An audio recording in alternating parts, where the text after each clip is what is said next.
1607 में औरंगजेब का निधन हुआ 1707 में। तो क्या हो गया, मुगलों का विघटन प्रारंभ हो गया। मुगलों से कई सारे राज्य क्या हो गए, स्वतंत्र हो गए।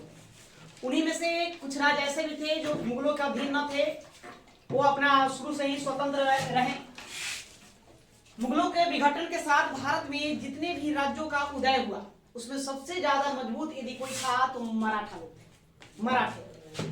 मराठा शब्द के बारे में बताया जाता है कि इसकी उत्पत्ति राठा से हुआ। किससे, राठा से हुआ।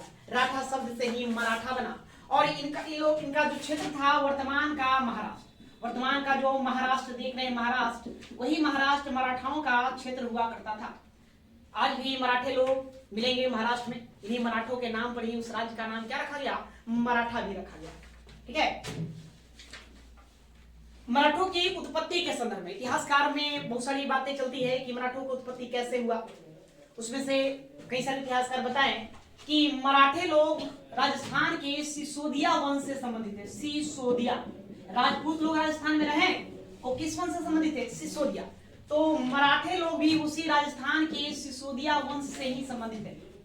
जब 1303 में अलाउद्दीन खिलजी का मेवाड़ पर आक्रमण हुआ था तो उसी समय एक व्यक्ति हुए सज्जन सिंह, या फिर इन्हीं का नाम सुजान सिंह भी मिलता है। सुजान सिंह, ये सज्जन सिंह या सुजान सिंह अपने कुछ साथियों के साथ दक्षिण में चले आए और वही महाराष्ट्र के क्षेत्र के आसपास जाकर के बस गए और वही वो अपना रहने। हम इस मराठा राज्य में पहले शिवाजी का अध्ययन करेंगे। तो शिवाजी को देखेंगे तो शिवाजी के जो पिता हुए उनका नाम संभाजी होगा। संभाजी जो थे ये मलोजी के पुत्र थे। मलोजी के पुत्र थे। संभाजी के बारे में बताया जाता है कि पहले यह बीजापुर के ऐसे सूबेदार, पुणे का सूबेदार, जो बीजापुर सुल्तान के अंतर्गत पड़ता था, वो कहां का, पुणे का सूबेदार थे, जागीरदार थे।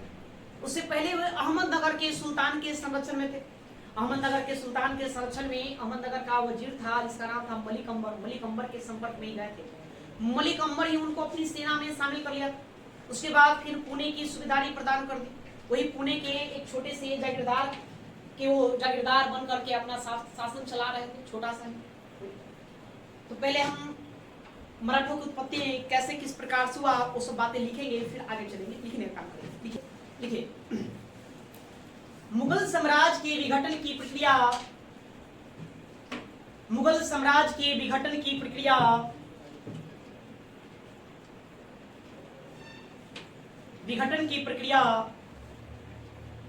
17वीं शताब्दी में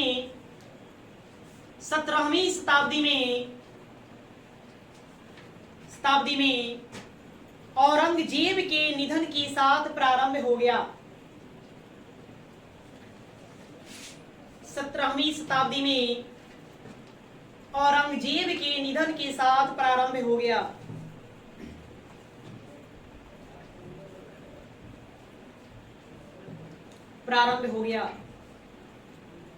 जिसका लाभ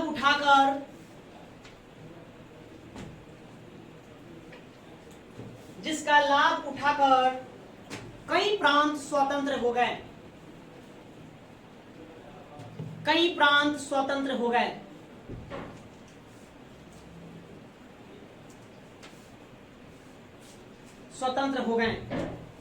जिनमें मराठा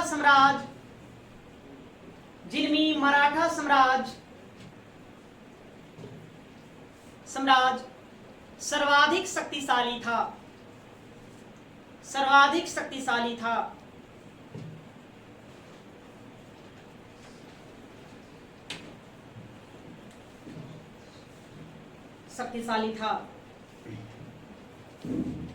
मराठों की शक्ति का उदय वर्तमान बंबई,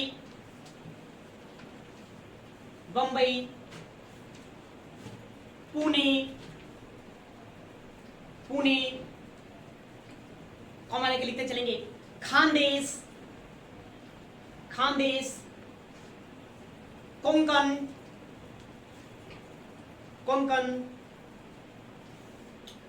तेलंगाना का कुछ क्षेत्र,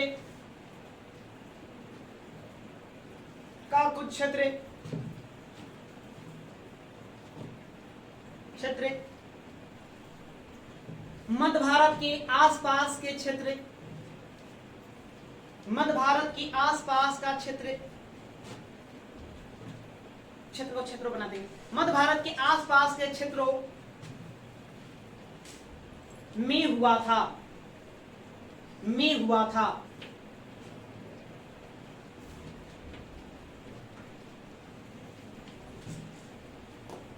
में हुआ था।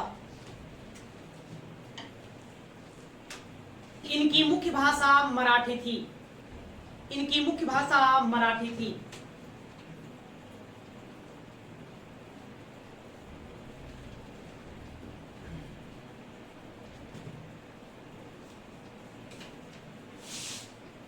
मराठी थी। पैराग्राफ छोड़ देंगे, पैराग्राफ छोड़ेंगे। मराठों के प्रारंभिक इतिहास पर नजर डाले तो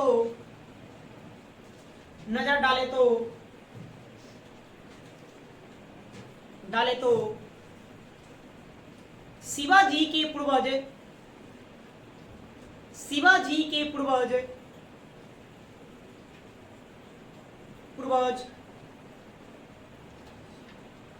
मेवाड़ के सिसोदिया वंश, मेवाड़ के सिसोदिया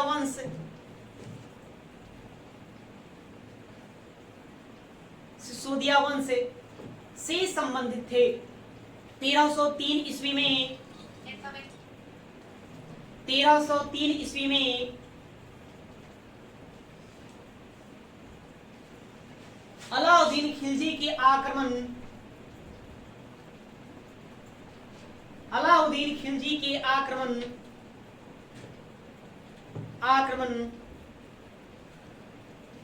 के बाद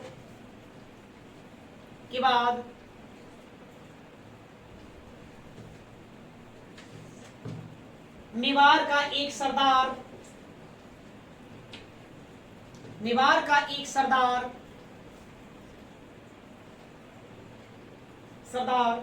सज्जन सिंह या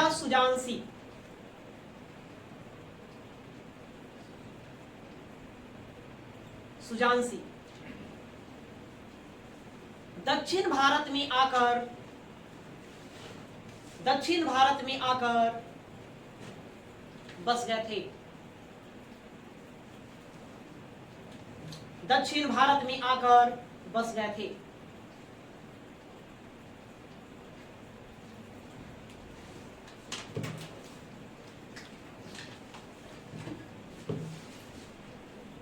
शिवाजी के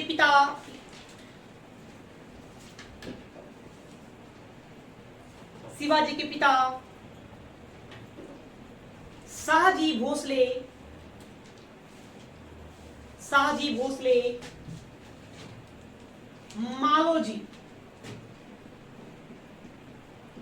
मालोजी के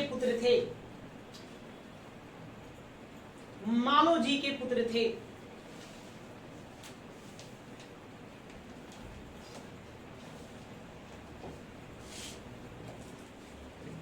थे। शाहजी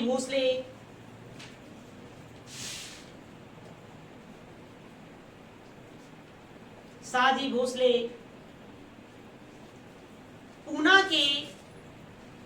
पूना के जागीरदार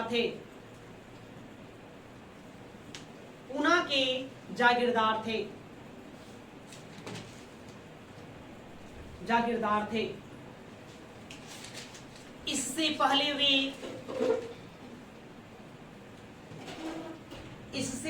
वे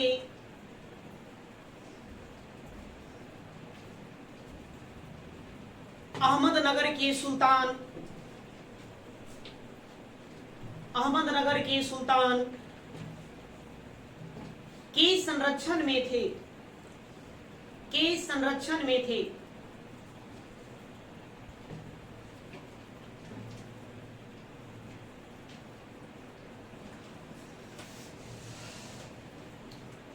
अहमदनगर के वजीर, उसमें जुड़ेंगे। अहमदनगर के जो सुल्तान के संरक्षण थे उसका वजीर का नाम था मलिक अंबर। अहमदनगर के वजीर मलिक अंबर।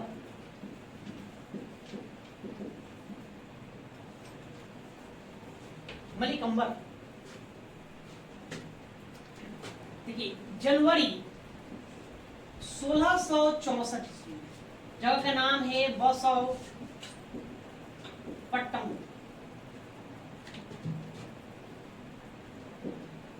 पटनो जगह का नाम है। इसी जगह पर हिरण का शिकार करने के लिए गए थे शाहजी भोसले। तो घोड़े से गिरने के बाद उनका निधन हुआ। जब शाहजी भोसले का निधन हो जाएगा तब पूना की जागीरदारी किसको मिल जाएगा? पिता की संपत्ति किसको मिलेगी? पुत्र को मिलेगी।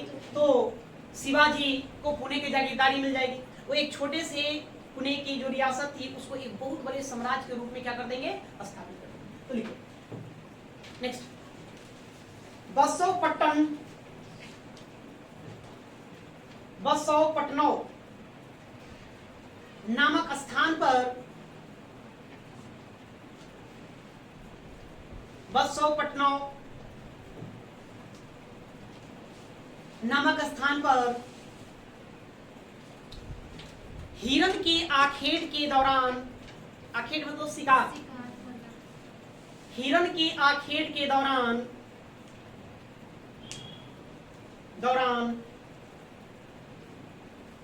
घोड़े से गिरकर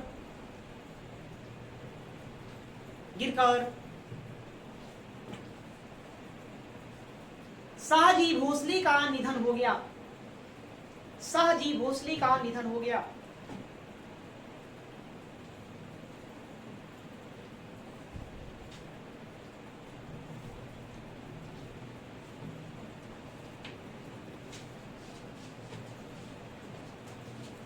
निधन हो गया।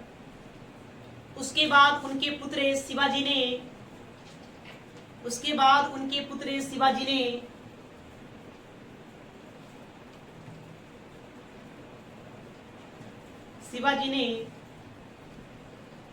पुणे के छोटी सी जागीर को, पुणे की छोटी सी जागीर को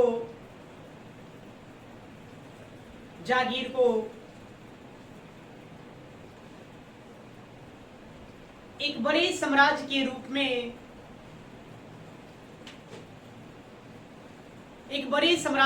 में स्थापित किया।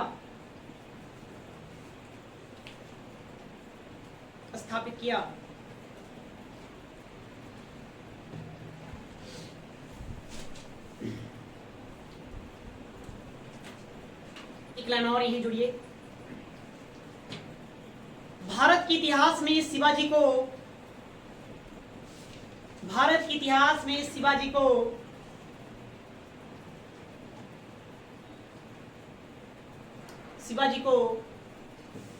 को स्वराज संस्थापक एवं राष्ट्र निर्माता के रूप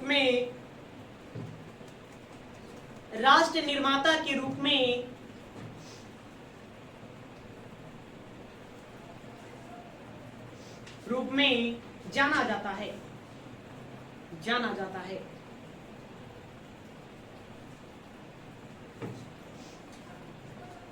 ठीक है, अब हम लोग शिवाजी को देखेंगे।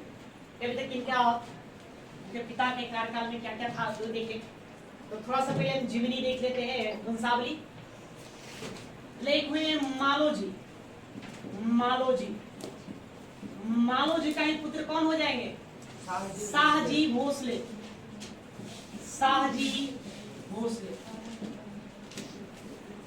शाहजी भोसले के पुत्र हो जाएंगे शिवाजी, जो आगे चल के छत्रपति कहलाएंगे शिवाजी।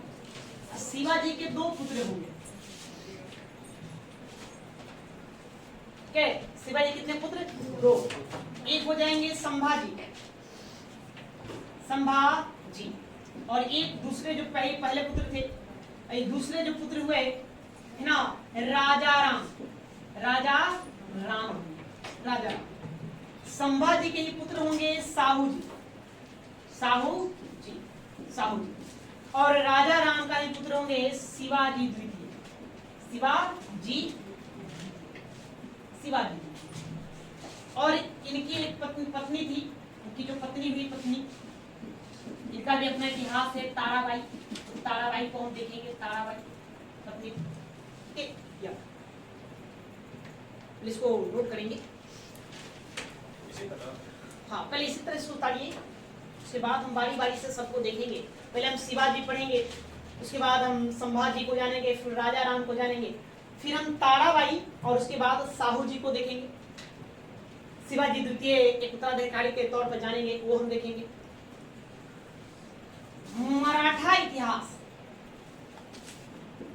मराठा इतिहास, तो मराठा इतिहास को हम 2 चरणों में देखेंगे। कितने? 2 चरणों में। प्रथम चरण, प्रथम चरण, इस प्रथम चरण के अंतर्गत हम देखेंगे शिवाजी को, शिवाजी को पढ़ेंगे।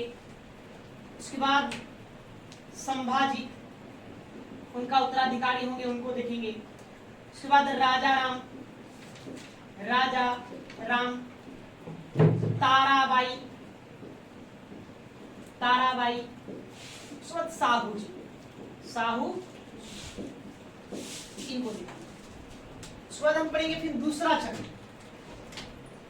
दूसरा चरण, दूसरा चरण। तो दूसरा चरण में हमें पेशवाओं का इतिहास देखना है। पेशवाओं के अधीन शासन को देखेंगे, अधीन शासन,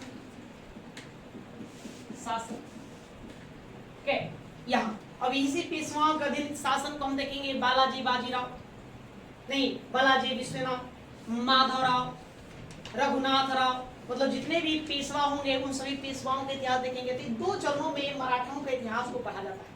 पहले चरण में ये लोग छत्रपति हैं, मतलब राजा बनकर के क्या करेंगे? शासन करेंगे। अब उसके बाद ये लोग न रहेंगे तो शिवाजी एक अष्ट प्रधानमंत्री मंडल का गठन करेंगे, उसमें एक पद बनाएंगे पेशवा का पद। अब वही पेशवा लोग प्रधान हो जाएंगे। तो इन पेशवाओं के अधीन शासन कैसे चलेगा मराठों का, वो देखेंगे। मराठों का यदि वास्तविक शासन देखा जाए तो इन्हीं पेशवाओं के अधीन हो। बस समझिए। तो चलिए, इसमें सबसे पहले किनको पढ़ना है? ना, इनको पढ़ेंगे। अब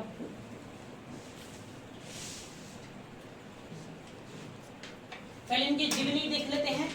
नहीं, इनका जन्म 20 अप्रैल 1627 ईस्वी, जगह शिवनेर दुर्ग, शिवनेर दुर्ग इनका जन्म। पिता शाहजी भोसले, भोसले।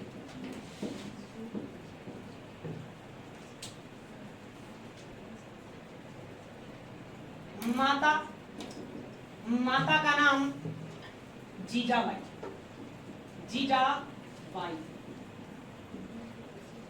जीजाबाई। देखिए, शिवाजी के जीवन पर उनकी माता जीजाबाई का बड़ा ही प्रभाव था। कारण शाहजी भोसले एक और विवाह करेंगे, इनकी जो दूसरी पत्नी होगी, दूसरी पत्नी, उनका नाम था तुकाबाई, तुकाबाई। तुकाबाई के साथ विवाह करने के बाद शाहजी ज्यादातर समय अपना तुकाबाई के साथ ही व्यतीत करते हैं। जीजाबाई अकेले पड़ जाती है और इनका शिवाजी का लालन पालन मूलतः कौन करेंगे? जीजाबाई ही करेंगे। इसलिए जीजाबाई के चरित्र का शिवाजी के ऊपर बहुत ही ज्यादा प्रभाव था। इनके जो गुरु होंगे, गुरु, तो गुरु में आप 2 कहिए। एक हो जाएंगे राजनीतिक गुरु, राजनैतिक, नैतिक गुरु। राजनैतिक गुरु में थे दादा कोंडदेव, कोंडदेव। कुछ किताबों में इन्हीं का नाम कोंडदेव मिलेगा, कोंडदेव, कोंडदेव। एक इनके आध्यात्मिक गुरु थे, आध्यात्मिक गुरु। आध्यात्मिक गुरु में समर्थ गुरु रामदास, समर्थ गुरु रामदास, ये महाराज के एक प्रसिद्ध संत हुए दक्षिण भारत में। ठीक है, ये गुरु रामदास कौन, ये समर्थ गुरु रामदास कोई और थे। ये आप सिखों के गुरु पर नहीं जाएंगे, ये दक्षिण भारत के प्रसिद्ध संत हुए है। क्या इनका लक्ष्य, इन्होंने अपने जीवन का लक्ष्य बनाया था, क्या लक्ष्य, स्वतंत्र हिंदू राष्ट्र की स्थापना, ये इनका लक्ष्य रहेगा। पहले हम यहाँ पढ़ेंगे प्रारंभिक विजय, क्रमबद्ध चलेंगे। प्रारंभिक विजय, प्रारंभिक विजय, तो प्रारंभिक विजय में क्या क्या होगा, पहले आप कहानी सुनेंगे, उसके बाद लिखने का काम करेंगे। सबसे पहले शिवाजी के बारे में पूछा जाता है कि सबसे पहले इन्होंने कौन सा किला जीता। सबसे पहला तो 1646 ईस्वी में शिवाजी सबसे पहले तोरण की पहाड़ी जीतेंगे। तोरण की पहाड़ी, इस पर वो अधिकार कर लेंगे। और उसके बाद उसी वर्ष एक राजगढ़ को भी जीतेंगे। राजगढ़ को जीतेंगे, ठीक है, राजगढ़ के किले को भी जीतेंगे। राजगढ़ का किला, इसको भी ये जीत लेंगे। कुछ यदि अब किताबों की हम बात करेंगे, कुछ बुक में, तो कुछ बुक में आपको मतलब कि सिंहगढ़ देगा। कौन, सिंहगढ़, कि सबसे पहले वो सिंहगढ़ को जीते, लेकिन नहीं। एनसीईआरटी कहता है कि 1647 ईस्वी में इन्होंने कोंडाना को जीता। यही कोंडाना का नाम बाद में सिंहगढ़ रखा जाएगा। सिंहगढ़, क्योंकि ज्यादातर किताबों में देखेंगे सबसे पहले बार जीता गया उनके द्वारा किला कौन है, सिंहगढ़ किला। लेकिन आपको याद रखना, सबसे पहले शिवाजी ने 1646 ईस्वी में तोरण की पहाड़ी को जीता। उसी साल वो राजगढ़ का किला जीतेंगे और 1647 में कोंडाना को जीतेंगे। उसको जीतने के बाद फिर यह 1654 में पुरंदर का किला को जीतेंगे, किला। उसके बाद फिर ये 1656 ईस्वी में लावनी का किला जीतेंगे। लावनी का किला जीतेंगे। ये एक क्रम है जो आपको याद रखना, जो पूछा जाता है। फिर उसके बाद 1657 ईस्वी में ये कोंकण विजय करेंगे। कोंकण विजय, कोंकण प्रांत को जीत लेंगे। कि कोंकण में एक 3 जगह पर मुख्य रूप से कब्जा करेंगे। एक नाम था कल्याण या कल्याणी कहिए, वो भिवंडी और माहुल, और किसको, माहुल को जीते। ये इनकी प्रारंभिक अभियान रहेगा शिवाजी। और एक छोटे से पूना जैसे एक छोटा सा इनको रियासत मिला था, जागीर मिला था, उस जागीर को इतना बड़ा कैसे बनाए, तो अपने विजय अभियानों के द्वारा बनाए। जैसे इनको मौका मिलेगा, सबसे पहले 1646 ईस्वी में एक तोरण की पहाड़ी पर अधिकार कर लेंगे। उसी साल राजगढ़ का भी किला जीत लेंगे। फिर अगले साल 1647 में कोंडाना, जिसको हम सिंहगढ़ बाद में नाम दिया गया, उसको जीतेंगे। तो ये सब जीतेंगे किससे, ये सब जीतेंगे बीजापुर।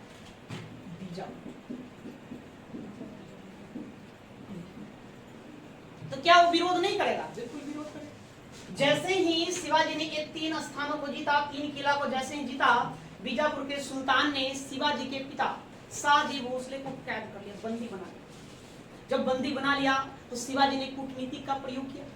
उन्होंने मुगलों से संधि करने की बात कही, मुगलों को सहायता प्रदान करने की बात कही बीजापुर के विरुद्ध, जिसके कारण भयभीत होकर बीजापुर ने उनके पिता को रिलीज कर दिया। अभी यहाँ पर त्रिकोणीय संघर्ष चलेगा। क्या चलेगा, त्रिकोणीय संघर्ष। दक्षिण भारत में सल्तनत को स्थापित करने के लिए जहां एक बीजापुर के सुल्तान है, वो अपना संघर्ष करेगा। एक शिवाजी आवाज जाएंगे, ये अब संघर्ष करेंगे कि हम अपनी सत्ता को स्थापित कर ले। अब मुगल लोग भी चाह रहा था कि दक्षिण भारत में मेरा भी साम्राज्य, तो कई बार प्रयास किया, जिद्दा भी था। जब भी लौट के उत्तर भारत में जाता, फिर सब अपने आप को स्वतंत्र कर। तो त्रिकोणीय संघर्ष यहाँ चल रहा है। उसी त्रिकोणीय संघर्ष का फायदा शिवाजी उठाएंगे। तो जब ये 3 को जीते तो बीजापुर के सुल्तान ने उनके पिता को बंदी बना लिया। इन्होंने कूटनीति का प्रयोग किया। उन्होंने कहा कि हम मुगलों से क्या कर लेते हैं, संधि कर लेते हैं और उसको सहायता प्रदान कर देते हैं बीजापुर के विरुद्ध, जिसके कारण भयभीत होकर वो क्या करते उसको मुक्त कर दिया। फिर आगे चल के 1654 में पुरंदर का किला पर जीत हासिल करेंगे।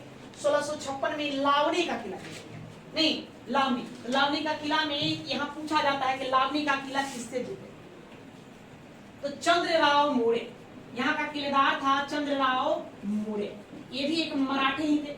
इसी मराठे से शिवाजी ने लावनी का किला जीत लिया। 1657 में कोंकण का विजय करेंगे। तो पहले प्रारंभिक विजय में कुछ लिखने की बातें लिखिए, आगे चलते हैं।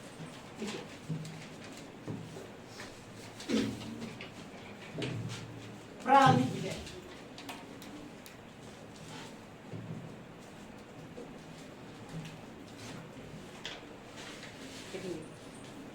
बीजापुर के आदिलशाही वंश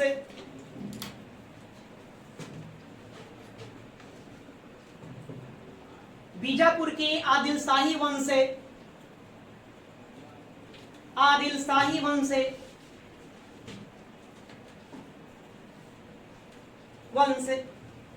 के विरुद्ध शिवाजी ने सैनिक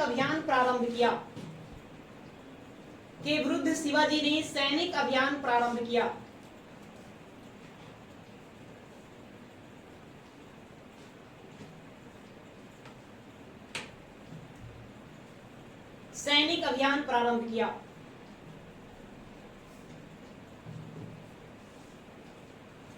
उन्होंने सबसे पहले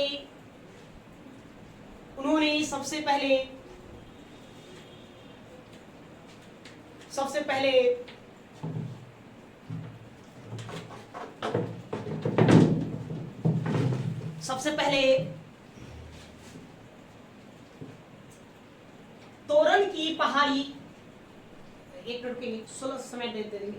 उन्होंने सबसे पहले 1646 ईस्वी में तोरण की पहाड़ी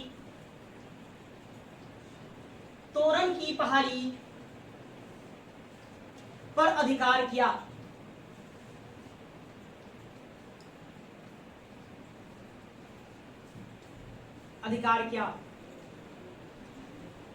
साथ ही उसी वर्ष राजगढ़ का किला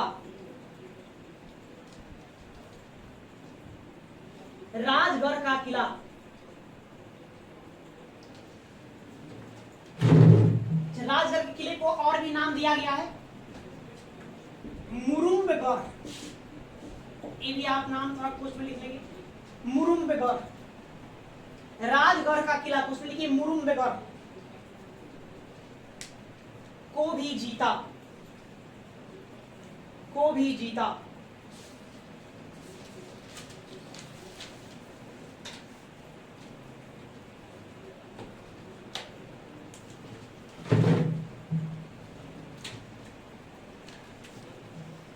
नोट पे लिखेंगे, थोड़ा सा नोट है, किताबों में कंफ्यूजन है।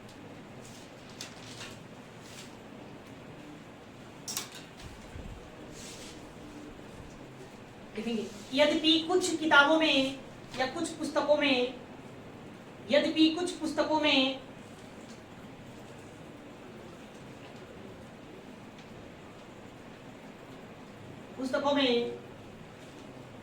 शिवाजी द्वारा जीता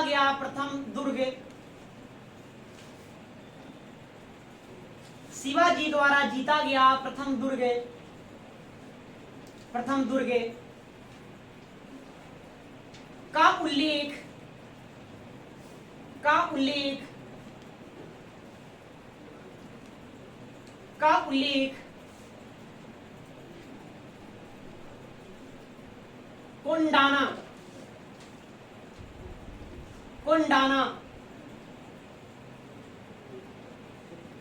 कोंडाना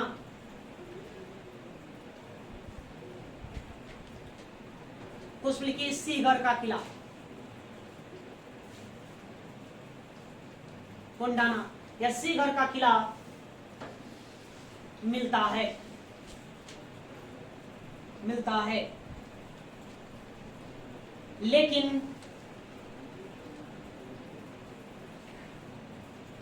लेकिन कोंडाना विजय उन्होंने 1647 ईस्वी में किया था। उन्होंने 1647 ईस्वी में किया था।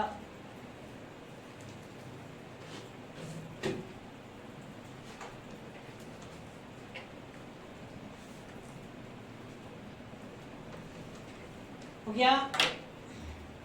इससे कौन नाराज हो जाएगा? इन 3 विजयों से बीजापुर का सुल्तान नाराज हो जाएगा। क्या करेगा? उनके पिता शाहजी भोसले को कैद कर लेते। तब उन्होंने कूटनीति का प्रयोग किया। उसको भी आप यहीं पर नीचे उल्लेख कर देंगे, थोड़ा सा उल्लेख कर दीजिए। इससे बीजापुर के सुल्तान अप्रसन्न हो गया। इससे बीजापुर के सुल्तान अप्रसन्न हो गया।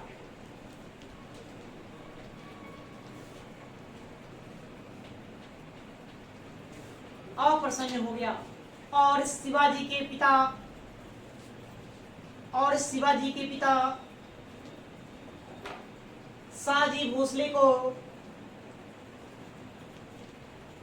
शाहजी भोसले को कैद कर लिया।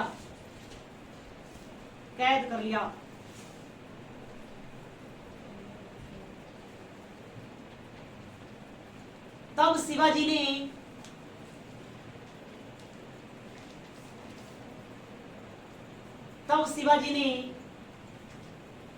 कूटनीति का प्रयोग करते हुए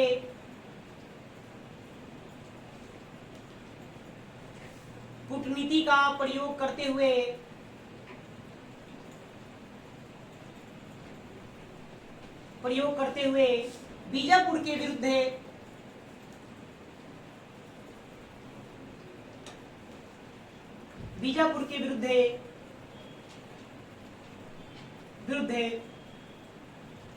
मुगलों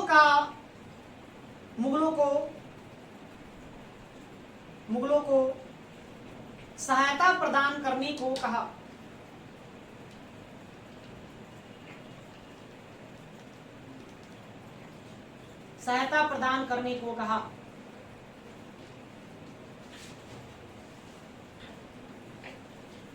इससे बीजापुर के सुल्तान ने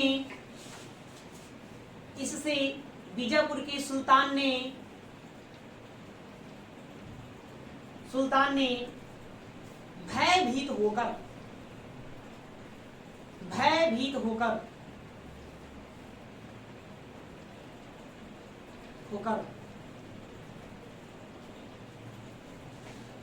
शाहजी भोसले को मुक्त कर दिया या छोड़ दिया। शाहजी भोसले को मुक्त कर दिया।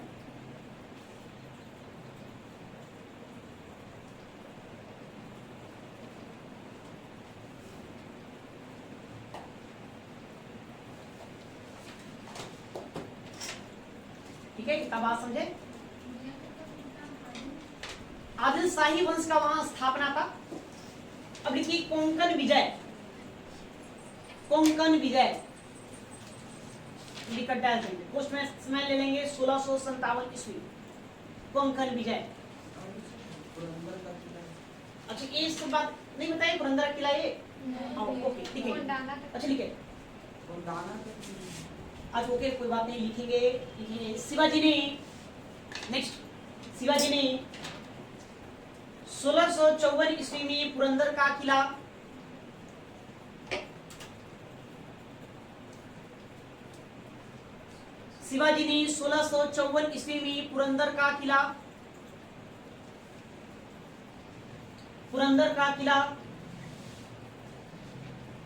और 1656 ईस्वी में लावनी का किला जीता। और 1656 ईस्वी में लावनी का किला, वहीं पर रुकेंगे। और लावनी का किला पोस्ट में लिख दीजिए। लावनी का किले का उसमें जो शासक था वो एक मराठा सरदार था। क्या नाम था? चंद्रराव मोरे। नहीं, लिख दीजिए पोस्ट में शासक मराठा सरदार चंद्रराव मोरे।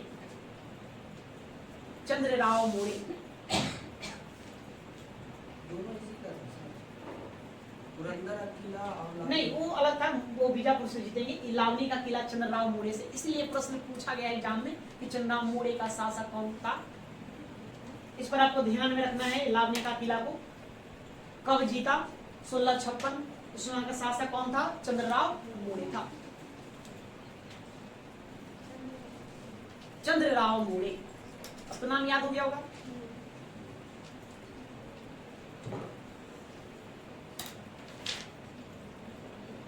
लावनी का किला जीता, हो गया। अब ये लिखिए कोंकण विजय। कोंकण विजय,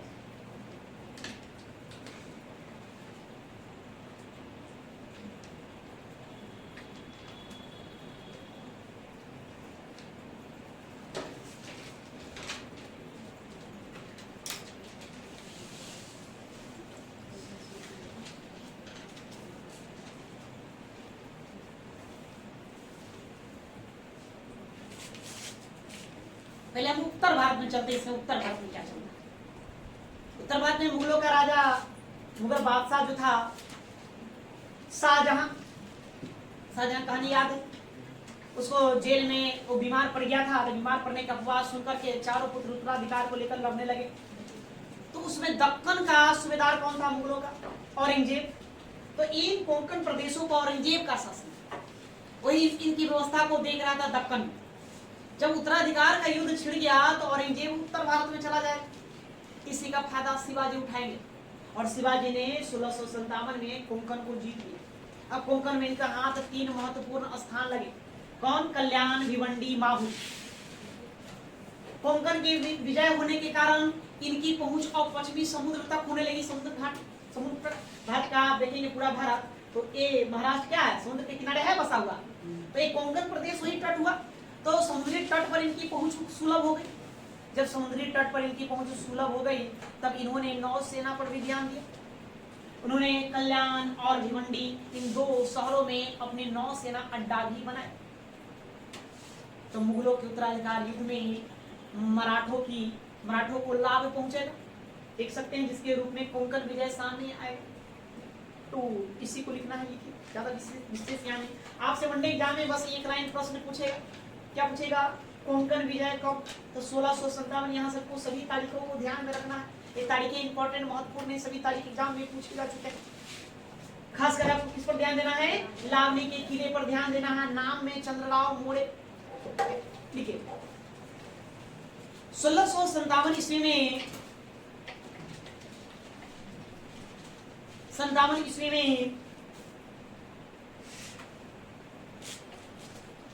ईस्वी में उत्तराधिकार का युद्ध छिड़ जाने के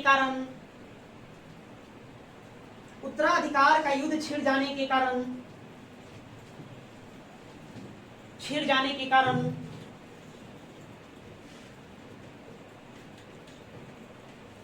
औरंगजेब उत्तर भारत चला गया।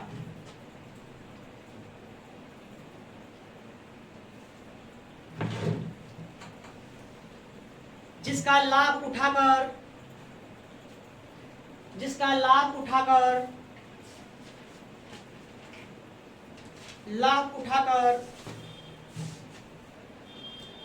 शिवाजी ने अपने राज्य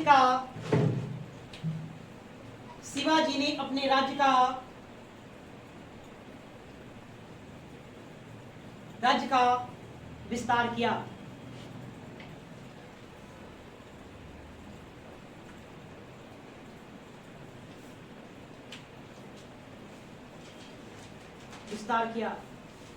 उन्होंने 1657 ईस्वी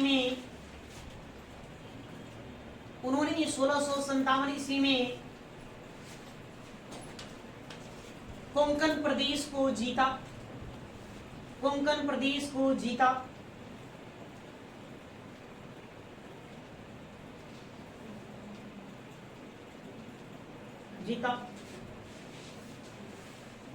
जिससे उनकी पहुंचे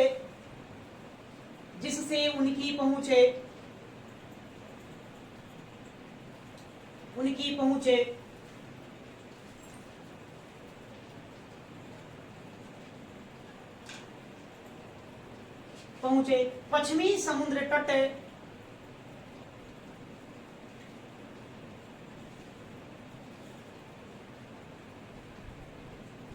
पश्चिमी समुद्र तट तक हो गया।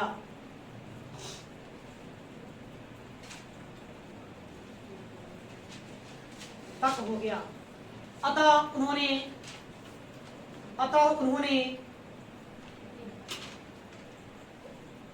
नौसेना पर ध्यान दिया या नौसेना के विकास पर ध्यान दे सकते हैं, ध्यान दिया। शिवाजी ने कल्याण और भिवंडी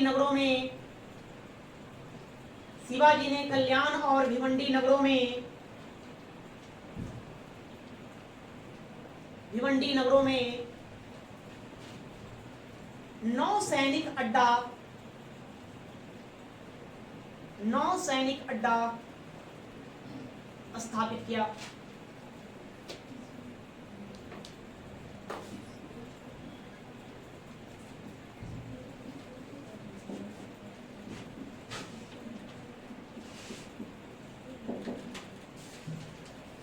अफजल खां के आगे देखिए, इतने विजय अभियानों के कारण शिवाजी का क्षेत्र क्या हो गया, बढ़ गया।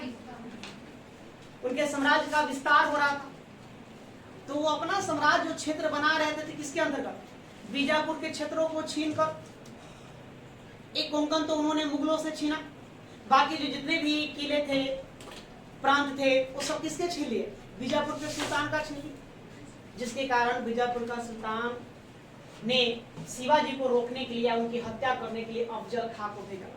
अफजल खां वही बीजापुर के सुल्तान के अंतर्गत सेनापति था।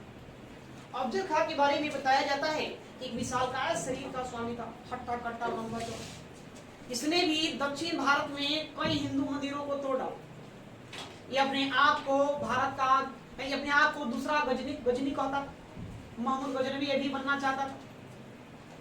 इसलिए हिंदू मंदिरों की इसने तोड़ने का काम किया, जिसके कारण शिवाजी भी नाखुश थे, इसे मतलब गुस्साए हुए थे। वो भी ढूंढ रहे थे कि मिल जाए कभी।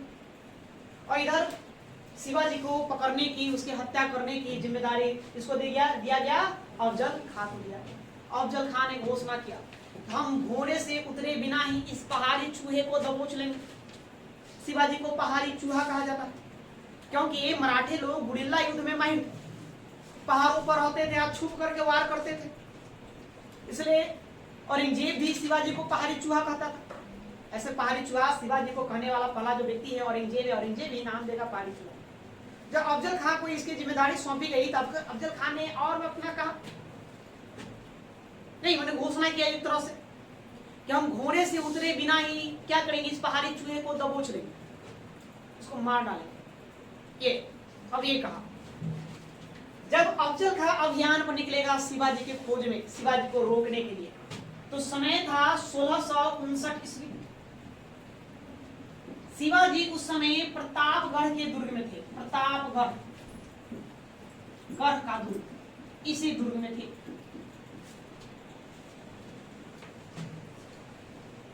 अफजल खां ने एक व्यक्ति जिसका नाम था कृष्ण जी,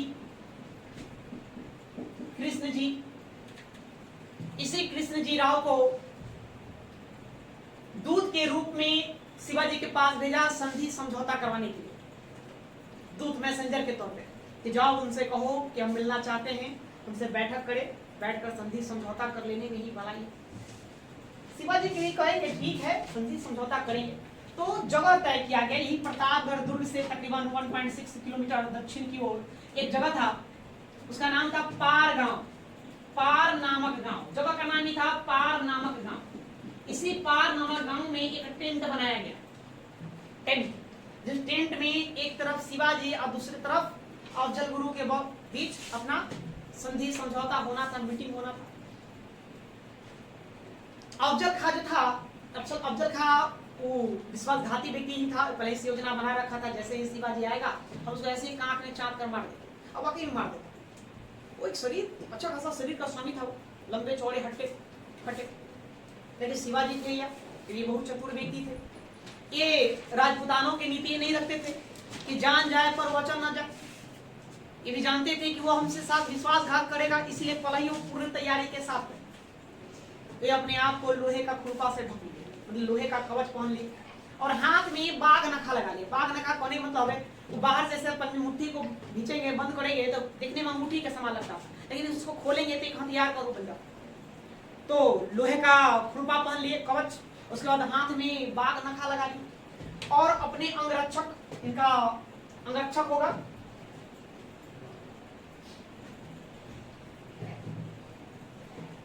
एक का नाम था जीव महल, जीव महल, और शंभू जी, शंभू जी, काऊ जी, काऊ जी, ये इनके बॉडीगार्ड हुए अंगरक्षक। इन दो अंगरक्षकों के साथ चल दी। साथ ही जहां बैठक होना था पार नामक गांव में, वो पार नामक गांव के आसपास की जो झाड़ियां थी उन झाड़ियों में नेताजी, नेताजी पालकर, नेताजी पालकर, ठीक है, और एक और मोड़े करके व्यक्ति का नाम था। दो व्यक्तियों के नेतृत्व में अपनी सेना को छुपा दिया और इसी पाल नामक जो जगह था वहां पर टेंट में बैठक हुआ। जैसे ही शिवाजी जाएंगे, नहीं अफजल खान उनका स्वागत करके हाँ शिवाजी आइए मिलिए, और गला मिलता, गला जैसे मिलता वो चाप लिया। लेकिन पहले से वो अपनी तैयारी करके गए थे, लोहे का कुर्ता अपने चलाने वाले थोड़ी ना, उसका तलवार निकाल उनके सर पे वार कर दिया। ऊपर भी वो क्या कि लोहे का अपना टोपी लगा कर गए थे, पूर्ण सुरक्षा में गए थे। उसके बाद शिवाजी वही बाघ नखा से अफजल खा के पेट ही चुन, अतड़िया जो कहा जाता, अतड़िया बाहर निकाल दिया, अतड़िया बाहर, बड़ा ही दर्दनाक मौत मारी। एक और अफजल खा का भी निधन हो गया। उसके बाद शिवाजी का और नाम हुआ। तो ये इसकी बस ये थोड़ी सी कहानी है, इसको आपको जानना है, इसी को लिखना है, लिखिए, लिखने का काम करेंगे। शिवाजी की बढ़ती हुई शक्ति को देखकर, शिवाजी की बढ़ती हुई शक्ति को देखकर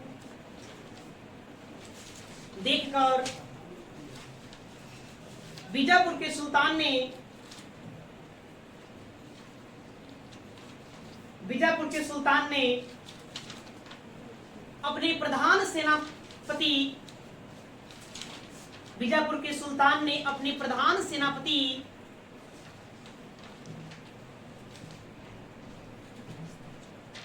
सेनापति अफजल खां, अफजल खां को शिवाजी के विरुद्ध भेजा। शिवाजी के विरुद्ध भेजा। अफजल खां ने घोषणा किया कि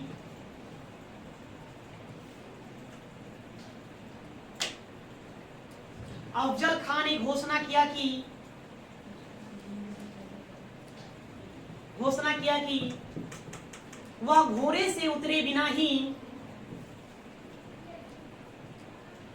वह घोड़े से उतरे बिना ही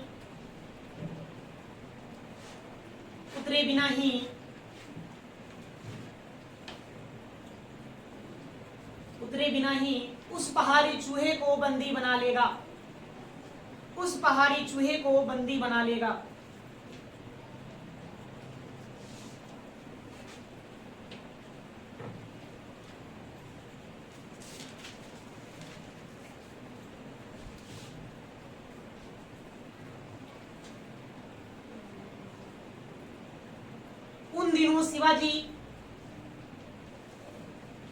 उन दिनों शिवाजी प्रतापगढ़ के दुर्ग में थे।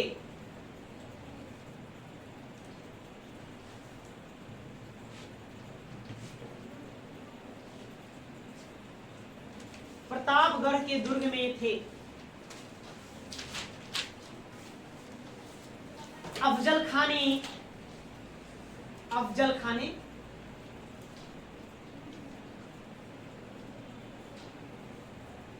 कृष्ण जी, अच्छा इनका पूरा नाम है कृष्ण जी राव भास्कर, पूरा नाम लिखे हुए कृष्ण जी, अफजल खां ने बता रहे हैं, कृष्ण जी भास्कर लिखिए, वो भी उसी का नाम है, वो पूरा नाम ही मिलता है, राव भी जोड़ सकते हैं, कोई दिक्कत नहीं है। अफजल खां ने कृष्ण जी भास्कर को दूत के रूप में इसी व्यक्ति को दूत बनाकर भेजेगा। कृष्ण जी भास्कर को दूत के रूप में शिवाजी के पास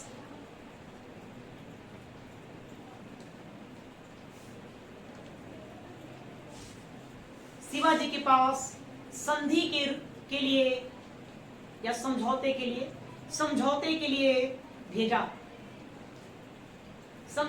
लिए भेजा। प्रतापगढ़ दुर्ग से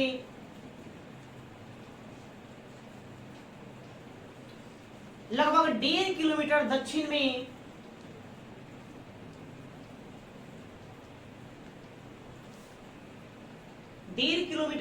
में पार नामक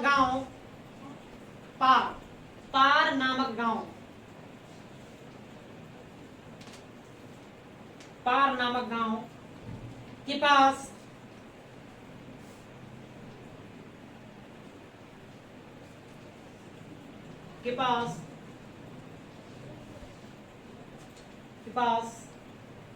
शिवाजी अपने 2 अंगरक्षक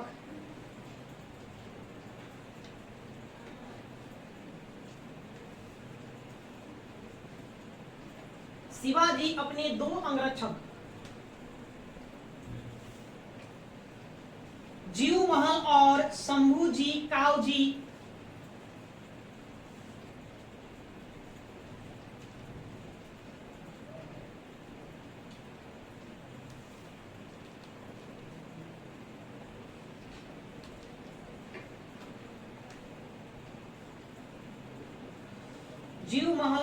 शंभू जी और काऊ जी के साथ पहुंचे।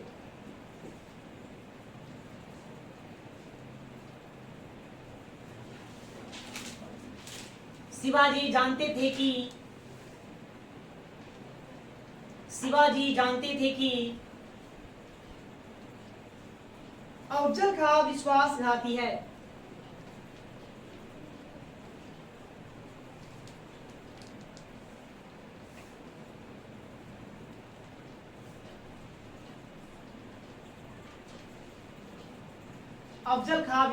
विश्वासघाती है, अतः वह लोहे का कवच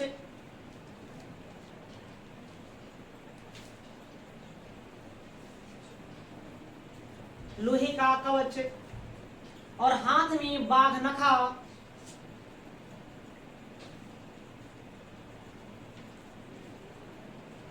के लिखिए लोहे का कवच पहनकर, ऐसे लिखिए थोड़ा सा। अतः वह लोहे का कवच पहनकर और हाथ में बाघ नखा लगाकर पहुंचे।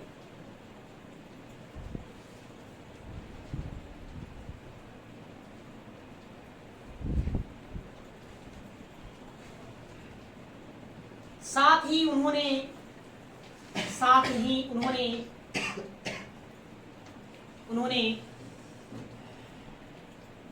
समझौते वाले स्थान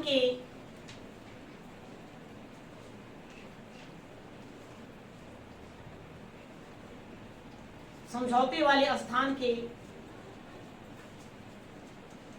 पास की झाड़ी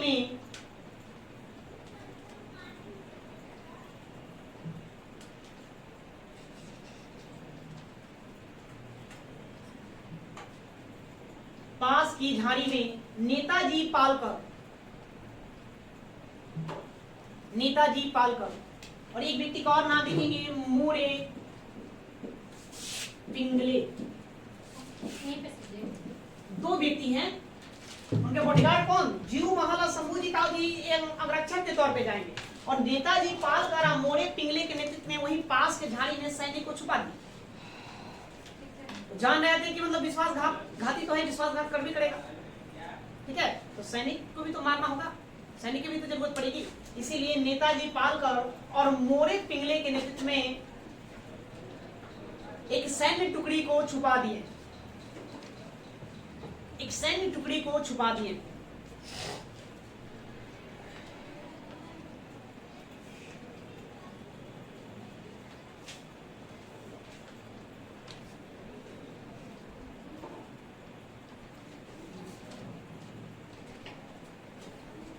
मिलने के बाद आगे लिखिए, मिलने के बाद,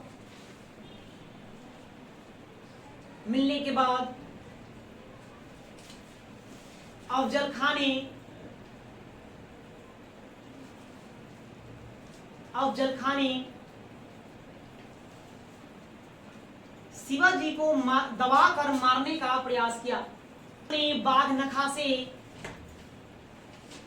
लेकिन उन्होंने बाघ नखा से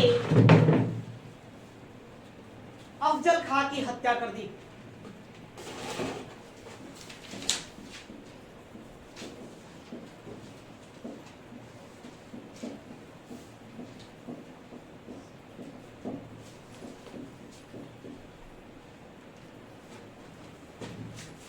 शाइस्ता खां से संघर्ष। आप देख रहे हैं दक्कन में, दक्षिण भारत में शिवाजी की शक्ति निरंतर क्या हो रही है, बढ़ रही है।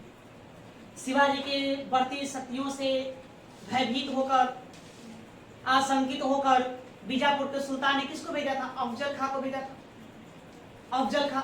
लेकिन शिवाजी ने अफजल खां को भी मार डाला। अब परेशानी मुगलों को, बीजापुर तो परेशान था ही उनसे, अब मुगलों को भी लगा। मुगलों का राजा औरंगजेब उसने भी देखा कि दक्षिण भारतीय अपनी साम्राज्य को फैलाते जा रहा है, ये विस्तारित करते जा रहा है। अतः शिवाजी को नियंत्रित करने के लिए, कंट्रोल करने के लिए उसने अपने मामा, रिश्ता में मामा लगता था शाइस्ता खां, तो शाइस्ता खां को औरंगजेब दक्कन का सूबेदार बनाकर भेजेगा। शाइस्ता खां दक्कन का सूबेदार बनाकर जैसे ही दक्षिण भारत में आया, आते ही उसने कोंकण पर आक्रमण करे। कोंकण प्रदेश मैंने पढ़ा था कोंकण प्रदेश की कहानी कि 1657 ईस्वी में जब औरंगजेब उत्तर भारत में जाएगा, उत्तराधिकारी का जब संघर्ष उठाएगा तो उत्तर भारत में जाएगा। जब उत्तर भारत में जाएगा तो इसी का फायदा शिवाजी उठाएंगे और कोंकण प्रदेश पर अधिकार कर लेंगे। कोंकण प्रदेश में खासकर 3 प्रांत बताए, माहुल, भिवंडी और कल्याण, उस पर अधिकार कर लिया। और वहां से अंग्रेज और औरंगजेब आगरा दिल्ली में बैठा। औरंगजेब क्या करेगा, अब शाइस्ता खां को शिवाजी को नियंत्रित करने के लिए भेजेगा। शाइस्ता खां आता है और आते के साथ ही कोंकण प्रदेश पर अधिकार कर लेता है। कब, तो साल आपका 1659 रहेगा, 1659 ही रहेगा, जिस वर्ष अफजल खां की क्या होगी, हत्या होगी। शाइस्ता खां आया और कोंकण के प्रदेशों पर अधिकार जमा लिया। कोंकण में खास करके कल्याणी, भिवंडी, माहुल को जीत लिया। अब पुणे पर भी कब्जा कर लिया। पुणे को शिवाजी ने देखा कि अब इसको भी तो सामना करना होगा, शाइस्ता खां का सामना करना होगा, तो शिवाजी ने कूटनीति का प्रयोग किया। यहाँ भी वो कूटनीतिक अच्छा थे। वो ऐसा नहीं कि वह आमने सामने लड़ाई होता तो भीड़ ही जाना, पीठ नहीं दिखाना है, नहीं, जान चली जाए पर वचन न जाए, वो वाला नीति को बिल्कुल अपने ही अपनाते। ठीक है, ये हमेशा ज्यादातर इनको देखा जाएगा कि कूटनीति का ही प्रयोग किया। शाइस्ता खां पुणे में ही एक महल में रुक गया था। शिवाजी रात्रि के समय बरातियों का भेष बना, स्वयं अपने 400 सैनिकों को बरातियों के भेष में उस महल में प्रवेश कर गए जहां शाइस्ता खां था, और अचानक आक्रमण कर दिया। अचानक आक्रमण से शाइस्ता खां घबरा गया। उस घबराहट में वो खिड़की खोल करके भाग निकला। शिवाजी के तलवार के प्रहार से उसका एक अंगूठा भी कट गया। वो भागा उत्तर भारत में औरंगजेब के पास। यह मुगलों की प्रतिष्ठा पर एक बहुत बड़ा धक्का था। नहीं, जो एक सूबेदार जो था, मुगलों का एक ताकतवर सूबेदार, उसने शिवाजी को नियंत्रित नहीं कर पाया और पीठ दुखाकर यहाँ से भाग गया, तो उसकी प्रतिष्ठा पे एक धक्का था। उसको ये लगा। औरंगजेब ने क्या किया कि शाइस्ता खां को बंगाल भेज दिया। शाइस्ता खां को बंगाल भेज दिया और अपने पुत्र मुअज्जम जो बाद में औरंगजेब के बाद उसका उत्तराधिकारी बनेगा बहादुर शाह के नाम से, मुअज्जम को दक्कन का सूबेदार बनाकर भेज दिया। मुअज्जम के बाद फिर उसने जैसी को भेजेगा इनको नियंत्रित करने। ठीक है, तो पहले शाइस्ता खां से जुड़ा हुआ जो बातें हैं उसको आप लोग लिखेंगे।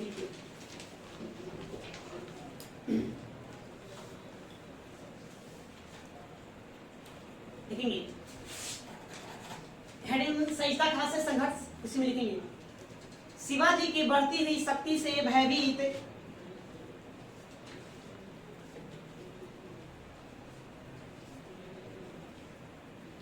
शिवाजी की शक्ति से भयभीत होकर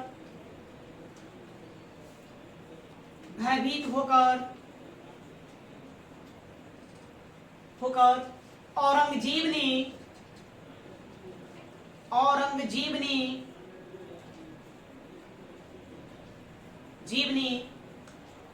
अपनी मामा शाइस्ता खां को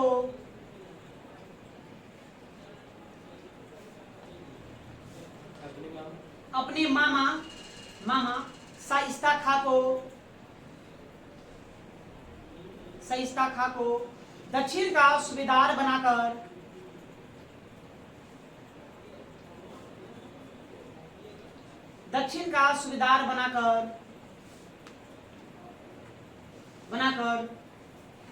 शिवाजी को नियंत्रित करने के लिए भेजा।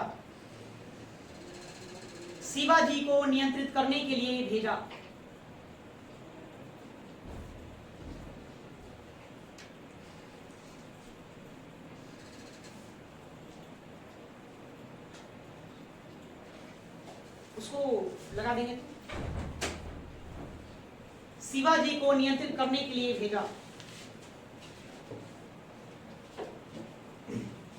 नेक्स्ट, शाइस्ता खां ने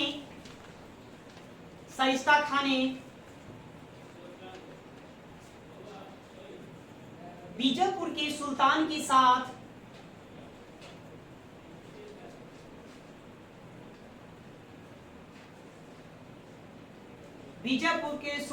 साथ गठबंधन कर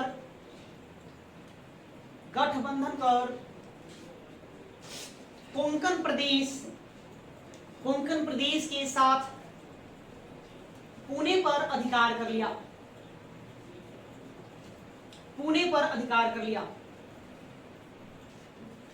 शिवाजी ने कूटनीति का सहारा लिया।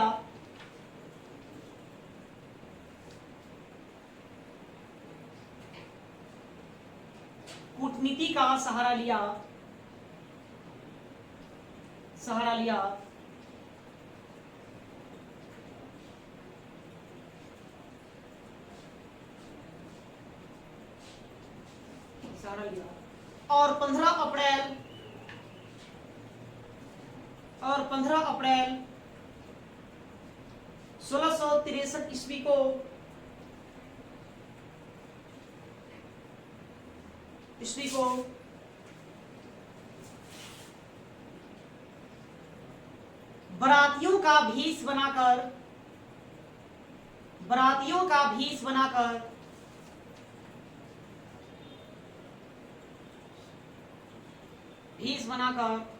अपने 400 सैनिकों के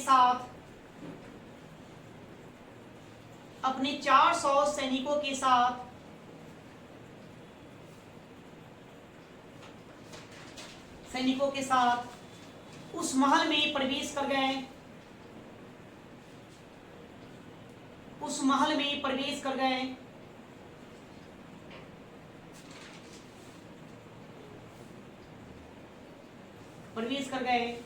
जहां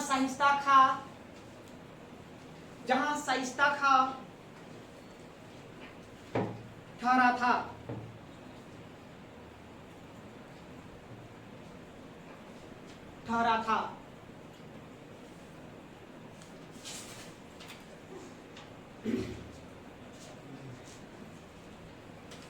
अचानक हुए इस आक्रमण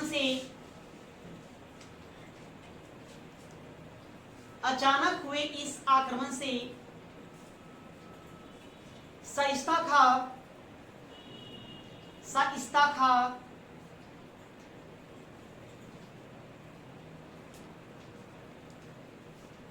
घबराकर भाग खड़ा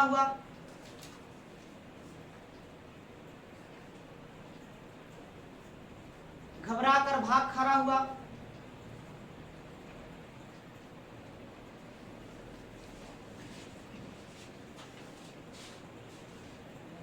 शिवाजी की तलवार के प्रहार से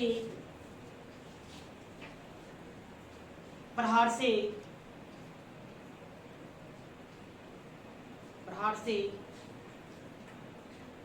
शाइस्ता खां का अंगूठा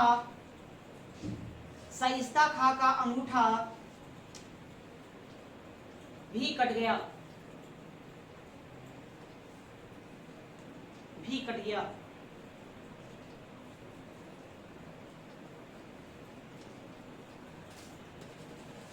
इस आक्रमण में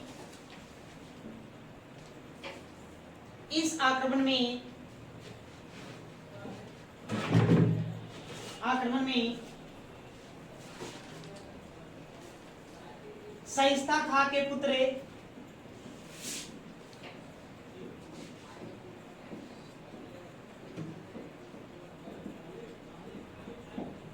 अब्दुल्ला फतेह खां, उसका बेटा था अब्दुल्ला फतेह खां, अब्दुल्ला फतेह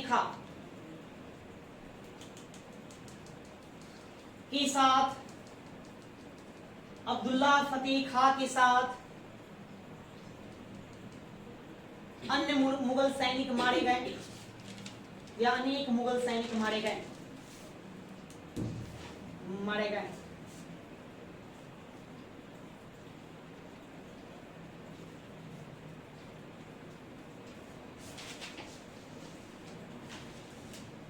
यह मुगलों के प्रतिष्ठा पर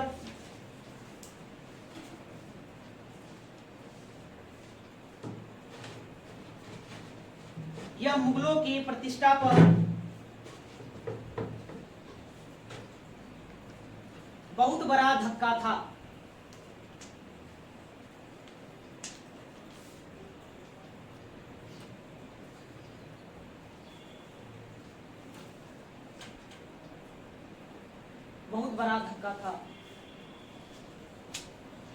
इस घटना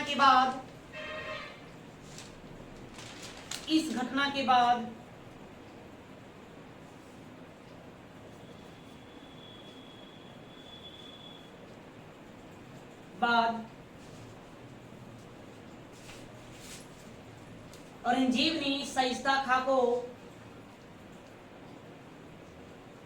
औरंगजेब ने शाइस्ता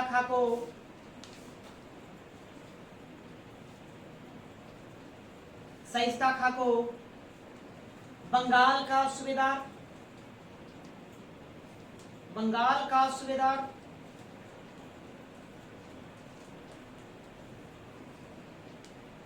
और अपने पुत्र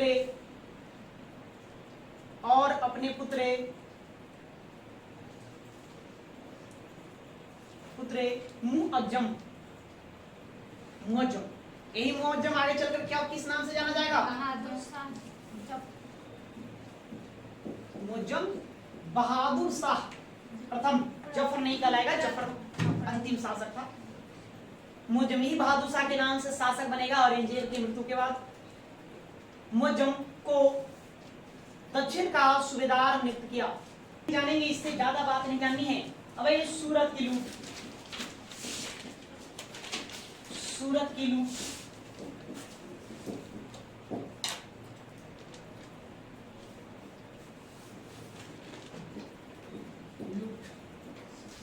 लूट, साम्राज्य खड़ा करना था। आप जानते हैं साम्राज्य खड़ा करने में आपको अधिक सैनिक चाहिए, सैनिक बल चाहिए, संसाधन चाहिए। उसके लिए क्या लगता है? धन की आवश्यकता होती है। इनके पास धन की कमी थी, अतः इन्होंने योजना बनाया कि क्यों ना सूरत को लूट ले, ताकि सूरतें वो क्यों लूटे। उसमें सूरत बहुत बड़ा व्यापारिक नगर था, जहाँ व्यापारी लोग रहेंगे वहाँ क्या रहेगा? धन तो मिलेगा। तो जनवरी 1664 ईस्वी में उन्होंने सूरत पर आक्रमण बोल दिया, वहां के नगर के सेठ साहूकारों को लूटा। लेकिन ब्रिटिश और डच जो कोठियां थी उसमें इंटरफेयर नहीं किए, उसको छोड़ दिया, उसमें लूटपाट नहीं बचा। ठीक है, लेकिन जितने सेठ साहूकार थे उन सबको क्या करेंगे? लूट लेंगे। उस समय सूरत का जो सूबेदार था, मुगल सूबेदार, उसका नाम था इनायत था। नगर छोड़ करके दुर्ग में जाकर के छुप गया सुरक्षित होकर। तो बस आपसे सीधी प्रश्न पूछा जाएगा कि शिवाजी ने सूरत को कब लूटा? तो 1664 ईस्वी। फिर एक दूसरी बार लूटेंगे 1670। मतलब कि सूरत को कितनी बार लूटेंगे? 2 बार लूटेंगे, एक 1664 और दूसरा 1670। बस ये वन डे एग्जाम के लिए यही 2 बातें काफी है। तो थोड़ी सम पॉइंट भी और जोड़ देंगे लिखिए सूरत की। शिवाजी ने जनवरी 1664 ईस्वी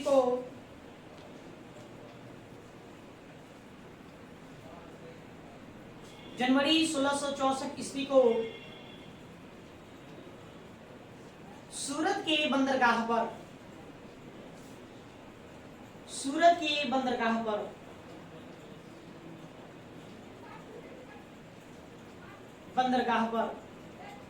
लूटने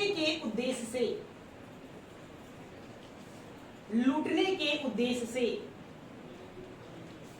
धावा बोल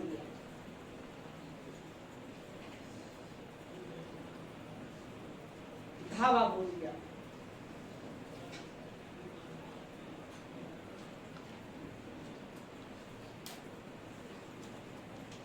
उस समय सूरत का गवर्नर या सूबेदार लिखिए, उस समय सूरत का गवर्नर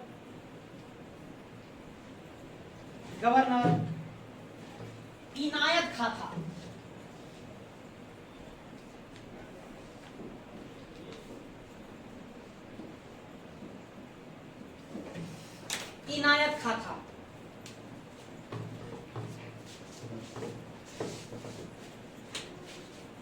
शिवाजी ने नगर के सेठ साहूकारों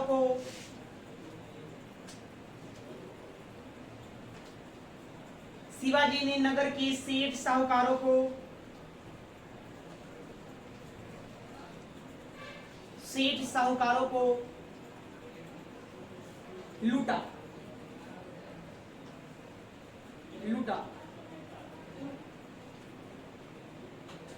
लेकिन डच और ब्रिटिश से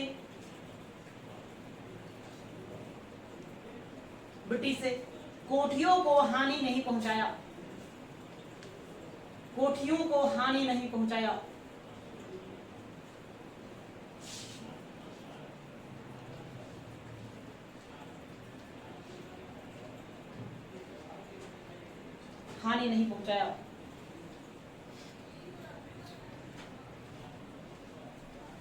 उस समय ब्रिटिश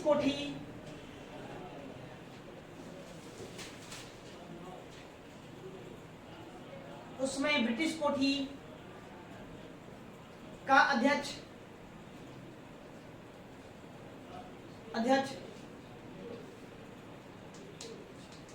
सर जॉर्ज ऑक्साइडन था। सर जॉर्ज ऑक्साइडन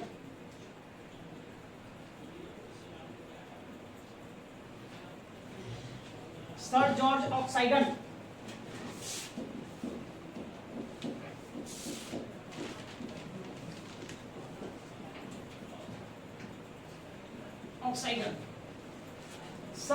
ऑक्साइडन था।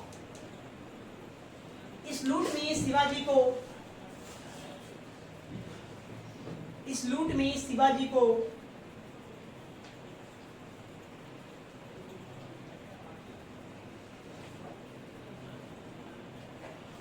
1 करोड़ से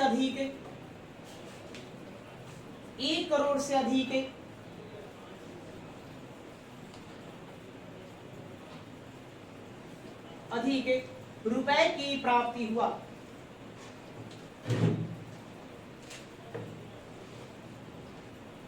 1 करोड़ से अधिक रुपए की प्राप्ति हुआ। ये 1664 की लूट। दूसरी बार कब लूटेंगे? 1667। वही लिख दीजिए। अब उसकी जरूरत नहीं थी, वो कोठी था। वहां कोठी से बताए थे कोठी क्या होता है, वो अपना कार्यालय उसका होता था।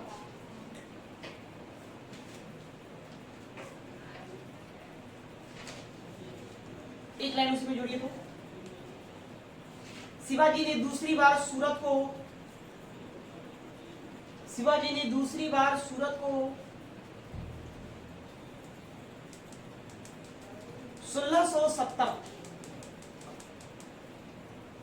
1670 ईस्वी में लूटा।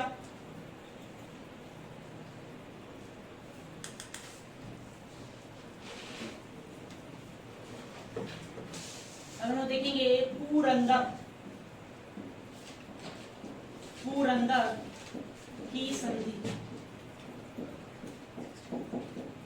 1665।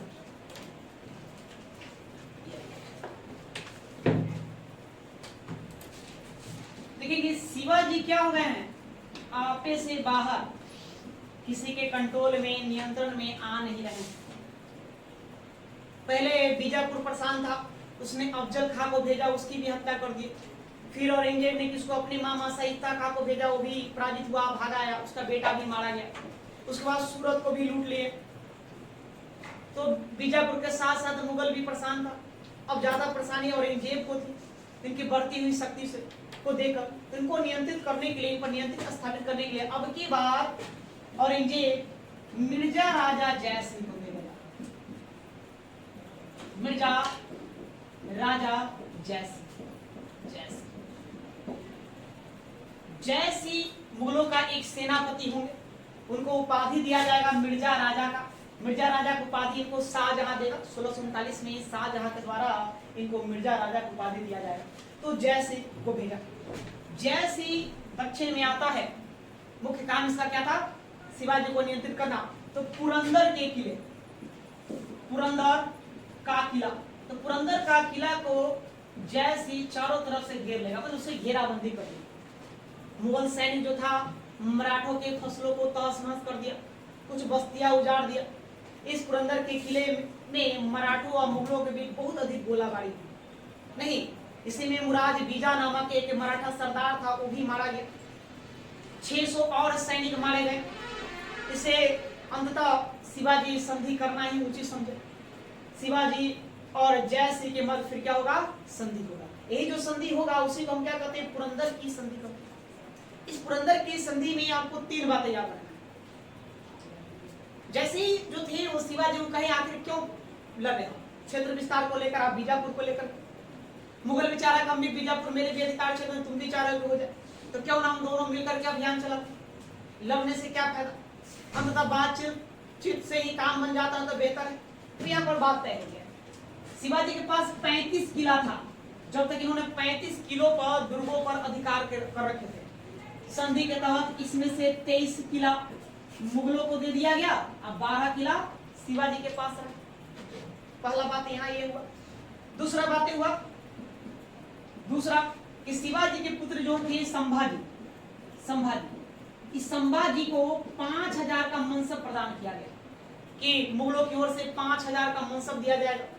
और तीसरा, बीजापुर के विरुद्ध मुगल सेना का नेतृत्व शिवाजी करेंगे। यही 3 शर्तों पर शिवाजी भी मान गए। मानने के बाद यह पुरंदर की संधि। शाइस्ता खां की असफलता, शाइस्ता खां की असफलता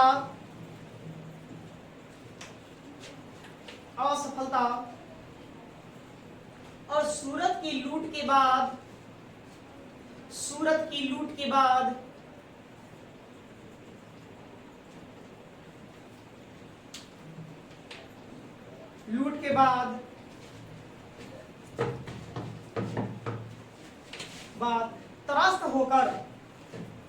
त्रस्त होकर औरंगजेब ने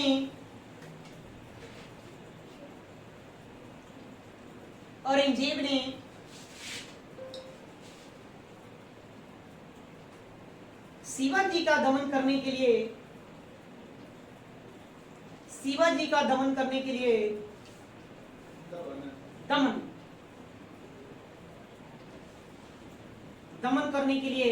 दबाने के लिए मिर्जा राजा जय सिंह को भेजा। मिर्जा राजा जय सिंह को भेजा।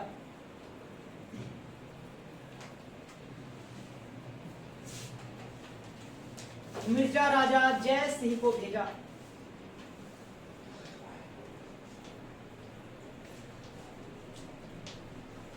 जय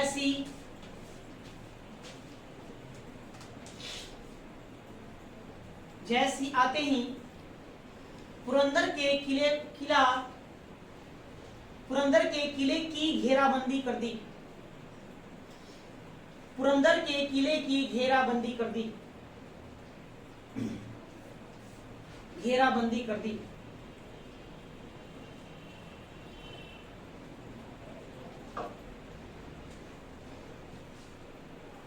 मुगलों और मराठों के बीच भयंकर गोलाबारी में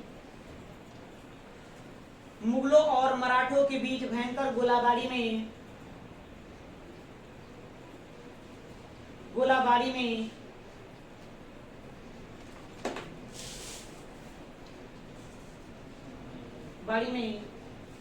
मराठा सरदार मुरार बीजा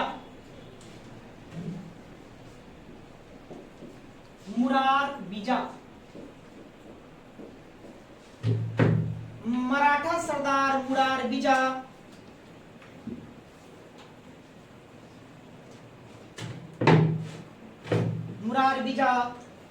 इसका पूरा नाम था मुरार बीजा प्रभु। मराठा सरदार मुरार बीजा प्रभु सहित 600 लोग मारे गए।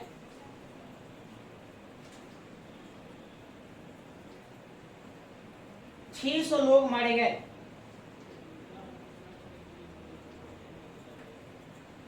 फलतः शिवाजी ने, फलतः मतलब इसके परिणाम स्वरूप, फलतः शिवाजी ने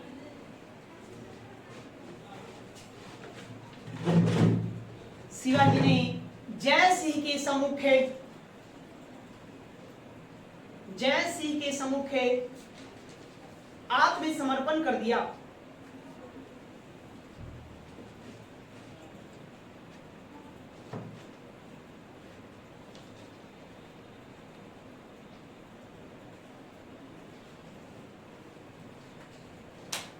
आत्मसमर्पण कर दिया।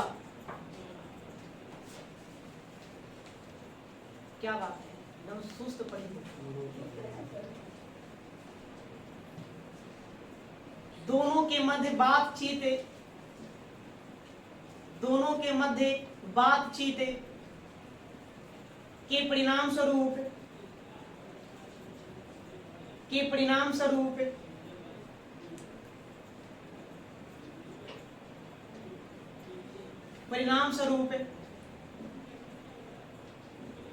22 जून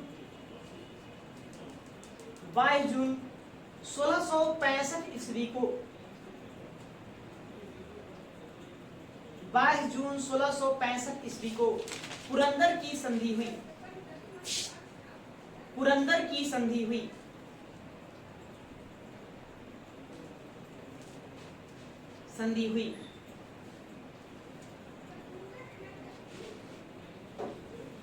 इस संधि के तहत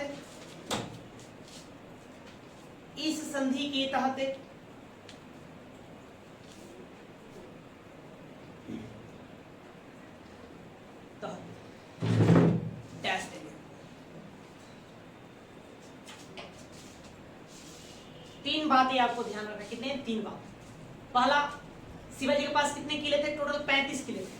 उन 35 किलो में 23 किला किसका अधीन हो गया? मुगलों का अधीन। अब 12 किला शिवाजी का अधीन है। दूसरा, जय सिंह ने उनको कहा कि आप ऐसा करते हैं कि आप चलिए, हम मुगलों का अधीन आपको हम सब दादी दिला देते हैं। लेकिन शिवाजी तो आत्मसम्मानी व्यक्ति थे, वो संप्रभु रहना चाहते थे, स्वतंत्र रहना चाहते, दूसरे का अधीन जाना नहीं चाहते थे। फिर उन्होंने देखा कि फिर हम मतलब कि मनसब प्राप्त कर लेंगे, यदि हम मनसबदार बन जाएंगे मुगलों के हाथ, फिर तो उसका अधीन हो जाएंगे। इसलिए उन्होंने मनसब नहीं लिया, अपने पुत्र संभाजी को दिवा दिया। तो उनके पुत्र संभाजी को 5000 का मनसब प्रदान किया गया। उसके बाद तीसरा, ये कहा गया कि बीजापुर के विरुद्ध जो अभियान होगा उस अभियान का नेतृत्व कौन करेंगे? शिवाजी करेंगे। मुगलों सेना का नेतृत्व शिवाजी करेंगे। इस बात पर दोनों के मध्य यही समझौता हुआ, संधि हुआ।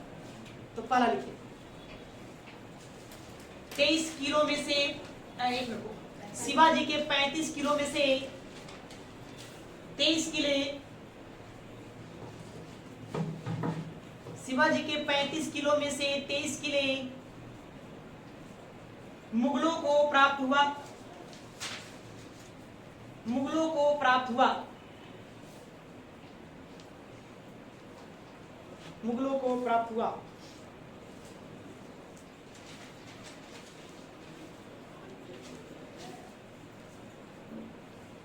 दूसरा,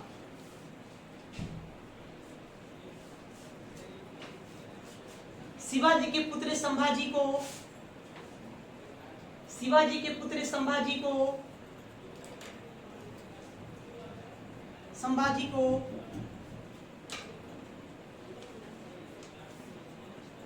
संभाजी को 5000 का मनसब प्रदान किया गया। 5000 का मनसब प्रदान किया गया।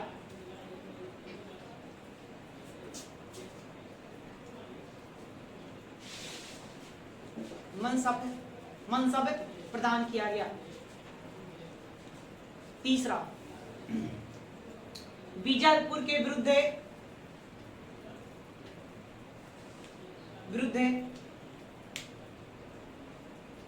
अभियान में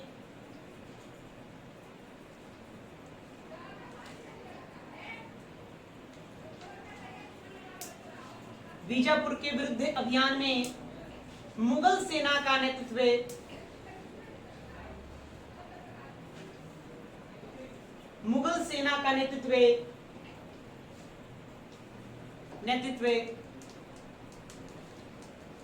शिवाजी करेगा। शिवाजी झगड़ा चलेगी बीजापुर को लेकर के। दक्षिण में, उत्तर भारत में इतना अभियान कहाँ चलाना? सबको तो मुगलों का अस्तित्व है ना, अधिकार है, अधिपत्य तो मुगलों का है। सिर्फ बीजापुर मुगलों के अधीन नहीं था दक्षिण भारत के क्षेत्रों में। इसीलिए उसके विरुद्ध जो अभियान चलाया जाएगा वहां नेतृत्व कौन करेंगे? शिवाजी करेंगे। ये संधि की शर्तें थी, बातें थी, यही तय हुआ। इतना तक देख लिया 65। और धीरे धीरे आगे बढ़ेंगे। अगला लिखिए, अगला भेड़ी हुई क्या हुआ? छूट गया।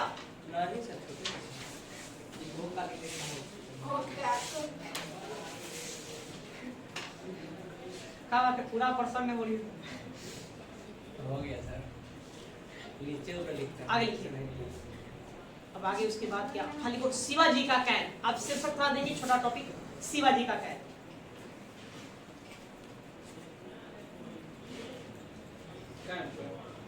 कैंप नहीं, कैद। कहानी सुने हैं कि शिवाजी मुगलों के कैद से भाग निकले थे, मिठाई की टोकरी में बैठकर या फूल की टोकरी, जो भी कहानी सुने होंगे ये वही कैद। तब उनकी कहानी यहाँ देखिए।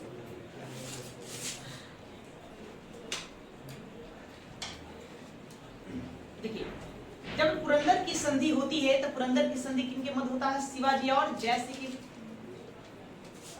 अब जयसिंह मानसी को भी कहता है, जयसिंह जो है शिवाजी को कहता है कि आप मेरे साथ कहां चलिए? मुगल दरबार में चलिए, आगरा। क्या करने के लिए? चलिए हम आपको वहां सम्मान दिलाते हैं, अच्छा स्थान दिलाते हैं। शिवाजी ने मना कर दिया। मिर्जा राजा जयसिंह का एक पुत्र था, वो भी साथ में गया था, उसका नाम राम सिंह था। राम सिंह के कहे अनुसार, मतलब दोनों पिता पुत्र के कहे अनुसार जब ज्यादा रिक्वेस्ट किए तब शिवाजी तैयार हुए। शिवाजी अपने पुत्र संभाजी के साथ कहाँ पहुंचे? आगरा के दरबार में पहुंचे, मुगलों के दरबार में पहुंचे। वहां जब मुगलों के दरबार में पहुंचे तो वहां औरंगजेब की अपनी एक व्यवस्था हुआ करती थी राजमहल में। वो मनसब के हिसाब से लोगों को बैठाता था, क्रम से, इस तरह से बैठाता था। इनको 5000 जो मनसबदार जो होते थे उस पंक्ति में बिठा दिया गया। एक तरह से ये अपने आप को अनादर समझे, इनको आदर किया नहीं गया था। अपमान समझ करके वहीं पर वो हंगामा खड़ा करने लगे। और जयसिंह को बड़ा भुला कह दिए। तब औरंगजेब के आधार पर उन दोनों को, पिता पुत्र दोनों को, अर्थात शिवाजी या संभाजी दोनों को कैद करके आगरा के किले में रख दिया गया। जयपुर महल में कैद किया गया। इस जयपुर महल आप राजस्थान नहीं चले जाएंगे। प्रश्न आपको पूछा जाता है कि शिवाजी को कैद करके कहां रखा गया, तो ऑप्शन देखना है क्या क्या।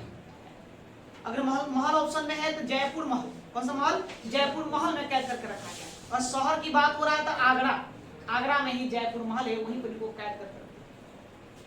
और औरंगजेब भी अब योजना बना रहे, इनको क्या करेंगे, इनकी हत्या करवा देंगे। इसमें परेशान था ही, मौका एक मिल गया।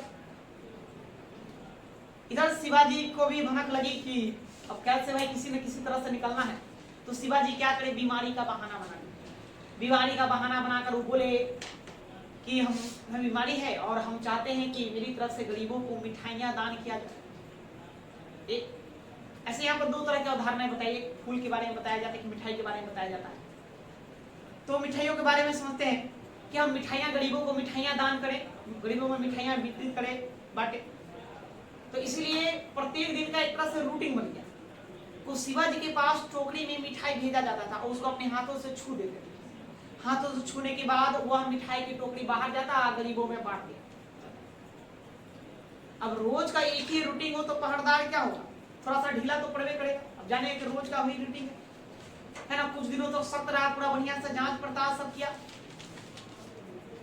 है ना। जेल के जो भी पहरेदार थे, जो भी सुरक्षा में लगा हुआ था, उसके कैद के सुरक्षा में लगा हुआ, तो उसे अपना ठीक से जांच पड़ताल किया। लेकिन धीरे धीरे वो धीमा पड़ गया, धीरे धीरे क्या पड़ गया, धीमा पड़ गया। मतलब कि अब काम यह करने लगा, धीमा पड़ गया, पहरेदार लोग धीमा पड़ गया। उसी का बहाना बनाकर एक दिन उसी के आड़ में एक दिन क्या हुआ, मिठाई के टोकरी में पिता पुत्र दोनों बैठ कर निकल गए।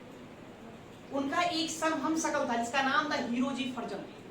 ये शिवाजी के सौतेला भाई और हम शकल हुए, सौतेला भाई थे। तब हम बताइए सौतेला भाई थे हीरोजी फर्जन। तो अपनी जगह हीरोजी फर्जन को सुता दिया, जैसे जो बिस्तर उनको मिला हुआ था जिस कैद में, तो अपनी जगह हीरोजी फर्जन को लेटा दिया, खुद मिठाई के टोकरी में बैठकर वहां से निकल भागा। सबसे पहले वहां से मथुरा गए। अब मथुरा आते ही मथुरा में को एक सन्यासी का, साधु का भेष धारण कर लिया।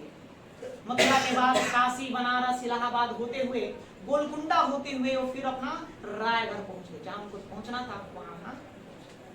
ये शिवाजी की कैद की कहानी और कैद से मुक्ति, तो इसी को पूरा करेंगे। आप लिखिए,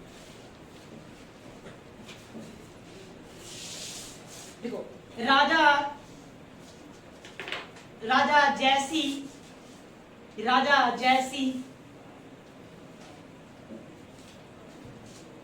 जयसी और उनके पुत्र राम सिंह ने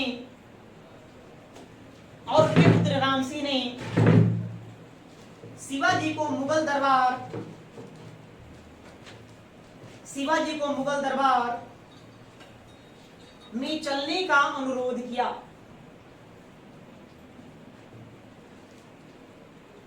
मुगल दरबार में चलने का अनुरोध किया और उनकी सुरक्षा का भार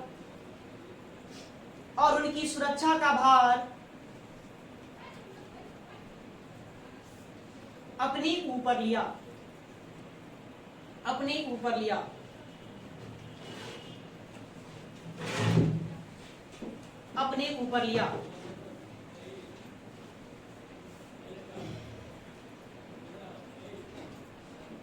12 अप्रैल 1666 ईस्वी को 66 ईस्वी को शिवाजी अपने पुत्र संभाजी के साथ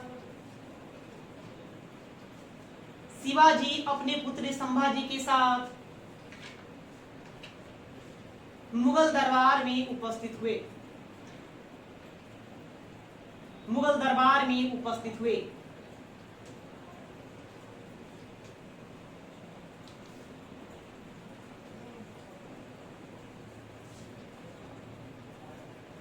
अथवा तारीखों पर ध्यान नहीं है। पुरंदर की संधि कब 1665, ये पहुंचे कब 1666।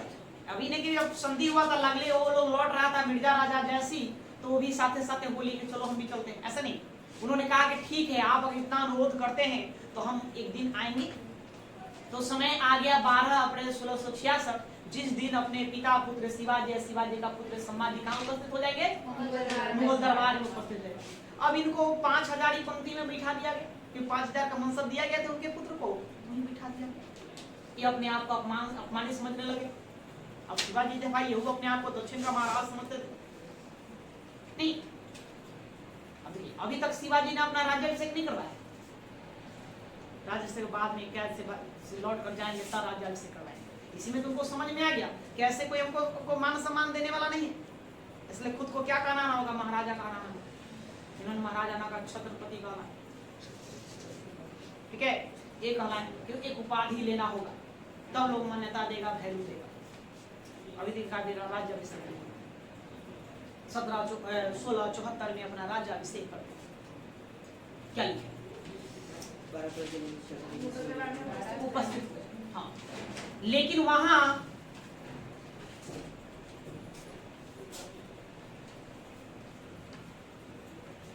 वहां उनका आदर नहीं हुआ, लेकिन वहां उनका आदर नहीं हुआ, आदर नहीं हुआ।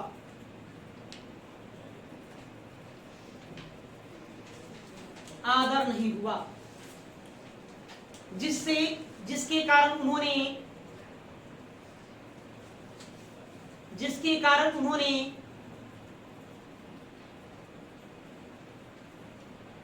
जिसके कारण उन्होंने जय सिंह को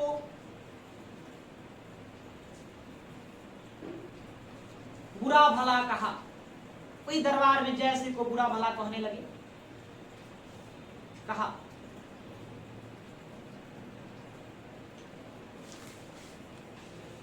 तब इन्हें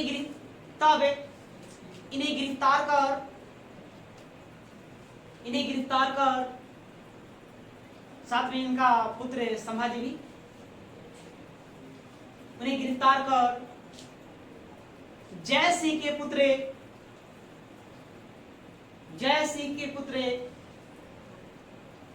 राम सिंह के निवास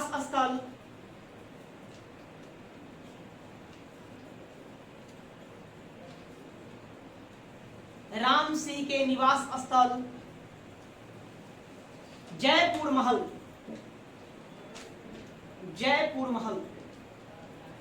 कहां पड़ेगा? आगरा। उसमें लिखेंगे आगरा। आगरा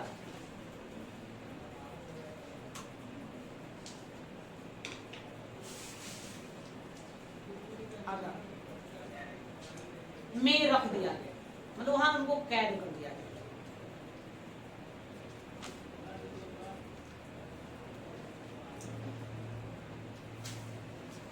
बारह अप्रैल को पहुंचे थे, तो 12 अप्रैल को जाहिर गिरफ्तार होंगे। तब अप्रैल के बाद मई, जून, जुलाई, अगस्त, लगभग 4 महीने कैद में रहे। अगस्त में 18 अगस्त 1666 का वो दिन, जिस दिन वो क्या करेंगे, मुगलों के कैद से निकल भागे। किस तरह से भागे, बात समझ गए? इन्होंने कहा कि हम बीमार हैं, अपनी बीमारी ठीक करने के लिए हम चाहते हैं कि गरीबों को मिठाइयां बांटें, ऐसे हमने मान्यता मानी। अतः उनके पास रोज टोकरी में मिठाई भेजा जाता, वो मिठाई को छूते, वही उनके द्वारा छुआ गया मिठाई जो था गरीबों में ले जाकर के बांट आया जाता। अब रोज का रूटीन होने लगा यही, इसलिए दरबारी सब जो थे पहरेदार वो ढीला पड़ गए और इसी का फायदा उठाकर एक दिन भाग गए। अपनी जगह किनको लिटा दिए? इन्हीं का हम सकल का हीरो जी फर्जन, हीरो जी फर्जन, इनके सौतेला भाई थे और हम सकले थे, इन्हीं को लेटा दिए। 18 अगस्त 1666 ईस्वी को 18 अगस्त 1666 ईस्वी को शिवाजी अपने पुत्र संभाजी के साथ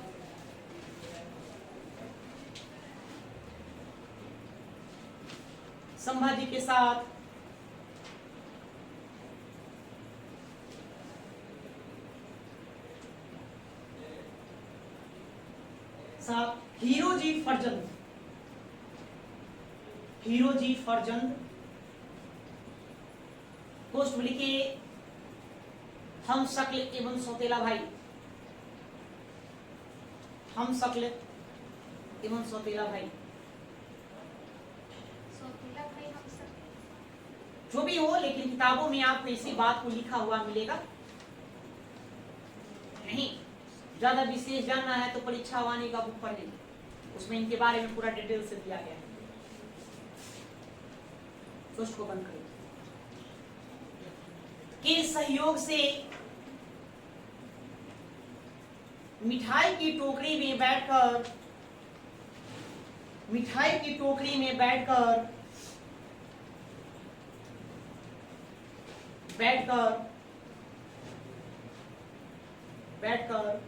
मुगलों की कैद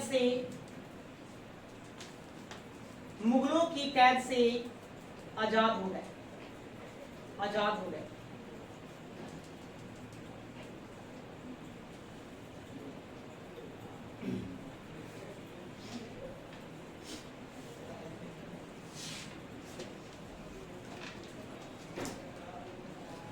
सबसे पहले वे मथुरा पहुंचे। आगे लिखिए, वहां से कहां जाएंगे आजाद होने के बाद? मथुरा। मथुरा में किसका भेष बदलेंगे? साधु का, सन्यासी का भेष बनाएंगे। वहां से काशी, बनारस, है ना, प्रयागराज होते हुए, गोलकुंडा होते हुए रायगढ़ पहुंच जाएंगे। सबसे पहले वे मथुरा पहुंचे और मथुरा में सन्यासी का भेष, और मथुरा से लिखेंगे, और मथुरा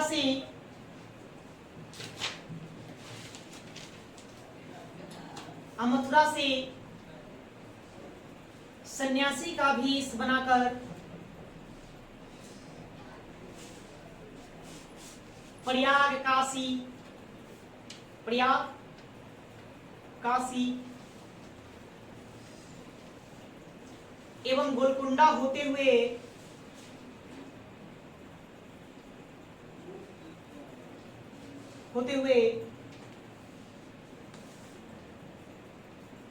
12 सितंबर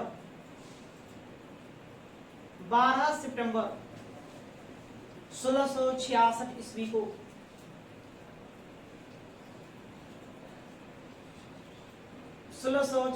ईस्वी को रायगढ़ पहुंचे।